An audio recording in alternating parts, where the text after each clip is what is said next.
নমস্কাৰ চৰকাৰী কৰ্মচাৰীৰ লগত জড়িত অত্যন্ত এটা গুৰুত্বপূৰ্ণ খবৰ প্ৰকাশ পালে এখন গেজেট নটিফিকেশ্যন আপোনালোকে স্ক্ৰীনত নিশ্চয় দেখিছে ভাৰত চৰকাৰৰ গেজেট নটিফিকেশ্যন প্ৰকাশ পাইছে আৰু 24 জানুৱাৰী তাৰিখত এখন প্ৰকাশ পাইছে আৰু গেজেট নটিফিকেশ্যনখনৰ বিষয়বস্তু হ'ল বিত্ত মন্ত্ৰালয়ৰ পৰা প্ৰকাশ পাইছে এখন নতুন দিল্লীৰ পৰা 2025 চনৰ 24 জানুৱাৰী তাৰিখত গতিকে বিষয়বস্তুটো হ'ল unified pension scheme unified pension স্কিমৰ বিষয়ে কেন্দ্ৰীয় চৰকাৰে ঘোষণা কৰিছিল আৰু এই সম্পৰ্কত আনুষ্ঠানিকভাৱে গেজেট নটিফিকেশ্যনো প্ৰকাশ পাইছে আৰু ইয়াৰ যিখিনি মূল পইণ্ট সেই সকলোখিনি ইয়াত উল্লেখ কৰা হৈছে প্ৰথমতে আপোনালোকে দেখিছে একত্ৰিত পেনশন যোজনা কেন্দ্ৰ চৰকাৰী কৰ্মচাৰীৰ ওপৰত লাগু হোগী কেন্দ্ৰীয় চৰকাৰ কৰ্মচাৰীৰ লগত হ'ব আৰু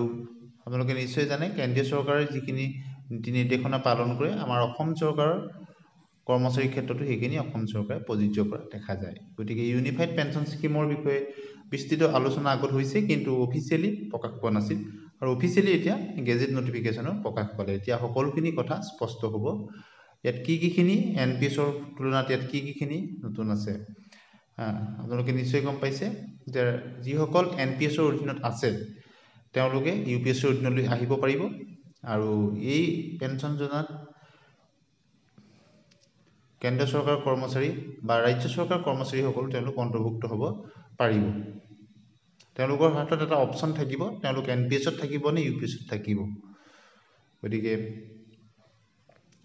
আৰু নিশ্চিত এটা পেনশনৰ ব্যৱস্থাও এই ইয়াত উল্লেখ কৰা হৈছে তাৰ কাৰণে মিনিমাম 10 বছৰ চাকৰি কাৰ্যকাল হ'ব লাগিব আৰু 10 বছৰ যিসকলৰ কাৰ্যকাল হ'ব যিসকল কৰ্মচাৰীয়ে মিনিমাম 10 বছৰ চাকৰি কৰিব মাজত কোনো গেপ নোহোৱাকৈ তেওঁলোকে এটা এচিউৰ্ড পেনশন লাভ কৰিব আৰু সম্পূৰ্ণ পেনশন লাভ কৰিবৰ কাৰণে 25 বছৰ তেওঁলোকে চাকৰি কৰিব লাগিব গতিকে 25 বছৰ চাকৰি কৰাৰ পিছত তেওঁলোকে ফুল পেনশন লাভ কৰিব এইটো ক পইণ্ট আপোনালোকে নিশ্চয় দেখিছে যে 25 বছৰ তেওঁলোকে যিসকলে চাকৰি কৰিব তেওঁলোকে 50% তেওঁলোকে মূল বেছিকৰ যে ৰিটায়াৰমেণ্টৰ সময়ত 12 মাহৰ যিটো বেছিকৰ 50% তেওঁলোকে পেনশন হিচাপে লাভ কৰিব এই পেনশন স্কিমত অহাসকলে কিখিনি লাভ পাব আপোনালোকে সেইখিনি তাৰ পইণ্টটো আপোনালোকে নিশ্চয় দেখিছে তেওঁলোকে যিসকলে 10 বছৰ তেওঁলোকে ন্যূনতম অধীনত সাৰ্ভিস কৰিব তেওঁলোকে মিনিমাম যেটো তেওঁলোকৰ এচিউৰ্ড পেনশন এটা লাভ কৰিব আৰু যিসকলে 25 বছৰ বা তাতকৈ বেছি চাকৰি কৰিব তেওঁলোকে এচিউৰ্ড 50% তেওঁলোকে ৰিটায়াৰমেণ্টৰ সময়ৰ যি 12 মাহৰ তাৰ এভাৰেজ 50% পেনশন হিচাপে তেওঁলোকে লাভ কৰিব এইটো এটা অত্যন্ত ভাল খবৰ আৰু যিসকলৰ ক্ষেত্ৰত 25 বছৰতে এবছৰ দুবছৰ কম গতিকে হেতু এটা তেওঁলোকে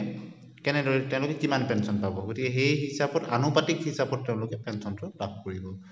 কাৰোবাৰ 22 বছৰ কাৰোবাৰ 23 বছৰ যদি হয় সেই অনুপাতত পাব 25 বছৰ যদি 50% হয় ঠিক একেদৰে দুবছৰ যদি কম হয় সেই তেনেদৰে অনুপাতিকভাৱে কম পাব কিন্তু পেনশনটো তেওঁ পাব ঠিক একেদৰে অন্যান্য ক্ষেত্ৰতো কিছুমান কনফিউজন আছিল সকলোখিনি ইয়াত অন্তৰ্ভুক্ত কৰা হৈছে গতিকে আপোনালোকে নিশ্চয় দেখিছে মূল পইণ্ট গিটা আন্ডাৰলাইন কৰি দিয়া হৈছে আপোনালোকে নিশ্চয় দেখিছে গতিকে ইয়াৰ অৱশেষত ওপিএছ সম্পৰ্কত আনুষ্ঠানিকভাৱে গেজেট নটিফিকেশ্যনখন প্ৰকাশ পালে গতিকে আপোনালোকে সকলোখিনি কথা স্পষ্টভাৱে নিশ্চয় বুজি পালে